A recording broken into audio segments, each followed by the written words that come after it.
आप सुन रहे हैं आपकी वाणी आकाशवाणी। मैं हूं आपका रेडियो हमसफर कमलेश, लेकर हाजिर हूं आपका morning number 1 show good morning Banaras. भाई कल संडे की मस्ती को तो 4 चांद लग गए। देश भर में ईद उल अजहा यानी बकरीद धार्मिक श्रद्धा और आस्था के साथ मनाया गया। त्याग और बलिदान के इस त्योहार पर लोगों ने ईदगाहों और मस्जिदों में नमाज अदा किए और देश की सलामती की दुआ मांगी गई। और जब दुआ दिल से मांगी जाए तो पूरी जरूर होती है। संडे के फुल टू मस्ती के बाद मंडे को पूरे एनर्जी के साथ अपने कामों को लौटते हम सब थोड़े परेशान हैं मौसम की मार से। जहां हर तरफ पानी पानी से सब बेहाल है, वहीं हम जेठ की दोपहरी को पार करके आषाढ़ की उमस से लड़ते झगड़ते सावन के रिमझिम फुहारों के इंतजार में बैठे हैं कि बरखा रानी बरस जा। पर लगता है मैडम बरखा रानी हम सब से थोड़ी नाराज चल रही हैं। तो भैया हम मनाने में तो नंबर वाले 1 हैं। अब आप पूछेंगे कैसे, तो बताने का नहीं भैया, अपना भी कुछ रेपुटेशन है, तो रेपुटेशन के मद्देनजर थोड़ा सा क्लू दे देते हैं। बस आप तनिक विनम्र हो जाइए, प्यार दिखलाइए, रूठे रूठे जनाब मान जाते हैं। तो बरखा रानी प्लीज मान जाओ। आप सुन रहे हैं आपकी वाणी आकाशवाणी, मैं हूं कमलेश और आप सुन रहे हैं गुड मॉर्निंग बनारस। आज है 11 जुलाई और दिन है मंडे का। आज दुनिया भर में विश्व जनसंख्या दिवस मनाया जाता है। निरंतर विस्फोट होती जनसंख्या देश के सामने एक गंभीर चुनौती बन गई है। गौरतलब है कि सीमित साधन में असीमित जनसंख्या का असर देश के विकास, खाद्यान्न व्यवस्था, पर्यावरण, शिक्षा, रोजगार, महंगाई और जन्म और मृत्यु दर जैसी मूलभूत बातों को पूरी तरह प्रभावित कर रही है। ऐसा नहीं कि यह चुनौती भारत के लिए ही मुसीबत बनी है, बल्कि दुनिया के तमाम देश इस दंश को झेल रहे हैं।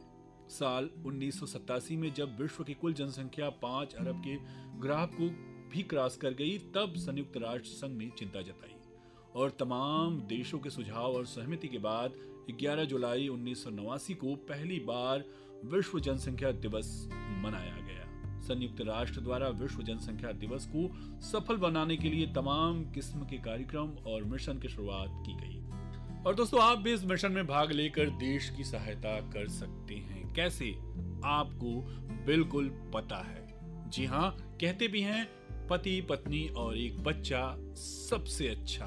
तो आप लग जाइए इस मिशन पर और हम चलते हैं देश, दुनिया और बनारस की चटपटी बातों की तरफ। दुनिया की बात करें तो श्रीलंका में राजनीतिक उथल पुथल के बीच कल राष्ट्रपति आवास पर प्रदर्शनकारियों ने कब्जा कर लिया। भयंकर आर्थिक संकट से जूझ रहे श्रीलंका में इस समय जन आंदोलन चरम पर है। देश में भारी विरोध के बाद श्रीलंका के प्रधानमंत्री विक्रमसिंघे ने अपने पद से इस्तीफा दे दिया है, जबकि राष्ट्रपति गोटाबाया राजपक्षे ने भी बुधवार को अपने पद से हटने पर सहमति जताई है। और अब देश की बातें। मेड इन इंडिया और आत्मनिर्भर भारत अभियान के तहत भारत की सेनाएं अब देश में ही बने हाईटेक उपकरणों, लड़ाकू विमानों और युद्धपोतों को प्राथमिकता दे रही हैं। इस बीच रविवार को स्वदेशी विमान वाहक पोत IAC विक्रांत ने अपने चौथे चरण का ट्रायल पूरा कर लिया है। इस दौरान उसके सभी उपकरण सही तरीके से काम कर रहे थे। अगर सब कुछ सही रहा तो ये युद्धपोत 15 अगस्त को भारतीय नौसेना में शामिल हो जाएगा। भारत के माननीय प्रधानमंत्री श्री नरेंद्र मोदी ने गुजरात के सूरत में प्राकृतिक खेती सम्मेलन को वीडियो कॉन्फ्रेंसिंग के माध्यम से संबोधित करते हुए कहा कि भारत स्वभाव और संस्कृति से एक कृषि आधारित देश है। आपने कहा कि हमारा जीवन, स्वास्थ्य और समाज कृषि प्रणाली का आधार है। जैसे जैसे किसान की उन्नति होती है, वैसे ही कृषि में प्रगति और समृद्धि आती है, जिससे देश प्रगति करता है। प्रधानमंत्री जी ने कहा कि प्राकृतिक खेती करने से धरती माँ की सेवा होती है और मिट्टी की उर्वरता की रक्षा भी होती है। और अब नाम और इनाम से चकाचौंध खेल की दुनिया की बातें। सर्बिया के दिग्गज टेनिस खिलाड़ी नोवाक जोकोविच ने 7वीं बार विंबलडन ओपन अपने नाम कर लिया है। कल पुरुष एकल के फाइनल मुकाबले में जोकोविच ने ऑस्ट्रेलिया के निक किर्गियोस को 4 सेटों तक चलने वाले मुकाबले में 4-6, 6-3, 6-4, 7-6 से हरा दिया। जोकोविच का ये 21वां ग्रैंड स्लैम खिताब है। सबसे ज्यादा ग्रैंड स्लैम खिताब जीतने के मामले में नोवाक जोकोविच दूसरे स्थान पर पहुंच गए हैं, जबकि सबसे ज्यादा 22 ग्रैंड स्लैम खिताब स्पेन के राफेल नडाल ने जीता है। वहीं महिला वर्ग में कजाकिस्तान की एलिना रिबाकिना ने विंबलडन 2022 का खिताब जीत लिया है। एलिना रिबाकिना ने फाइनल में ओस जेबुअर को 3-6, 6-2, 6-2 से हराया। रिबाकिना का ये पहला ग्रैंड स्लैम खिताब है।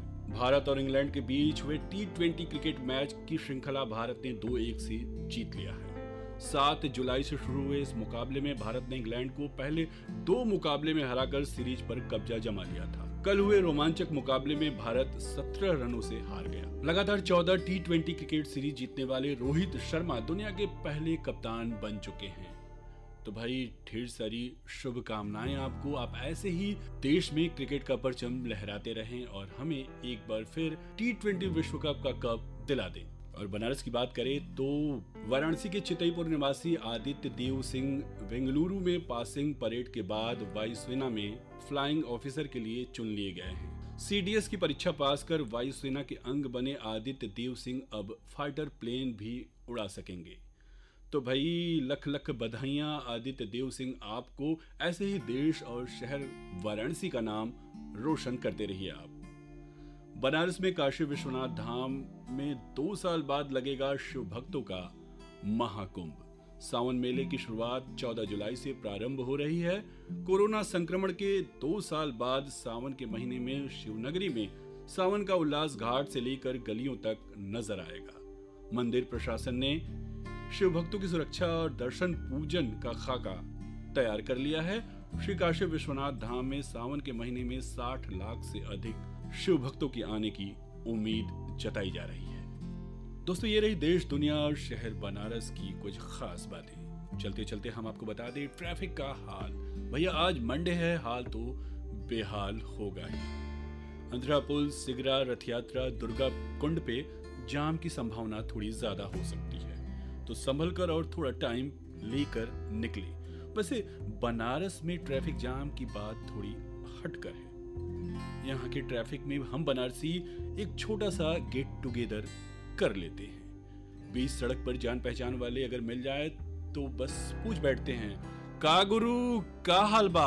भैया ये तो रही मजाक की बात। सीरियस बात ये है कि आप ट्रैफिक नियमों का पालन करें। अगर कार से हों तो सीट बेल्ट जरूर लगाएं और अगर बाइक से हैं तो हेलमेट जरूर पहनें। और हाँ, मोबाइल का प्रयोग तो बिल्कुल नहीं, क्योंकि आपके चाहने वाले आपका इंतजार घर पर बड़ी शिद्दत के साथ कर रहे हैं, तो बी केयरफुल। और अब चलते चलते लेडीज के दिल की बात, मतलब क्या रहेगा सोने और चांदी का भाव। तो भैया बता दें आपको, 24 कैरेट सोने का भाव 52,640 रुपए प्रति 10 ग्राम, जबकि चांदी का भाव है 62,800 रुपए प्रति किलो। तो भैया आज बस इतना ही। फिर मिलेंगे देश दुनिया और बनारस की चटपटी खबरों के साथ आपके अपने कार्यक्रम गुड मॉर्निंग बनारस में। तो आज आपका दोस्त कमलेश आपको कहता है टाटा बाय बाय और दुआओं में याद रखिएगा।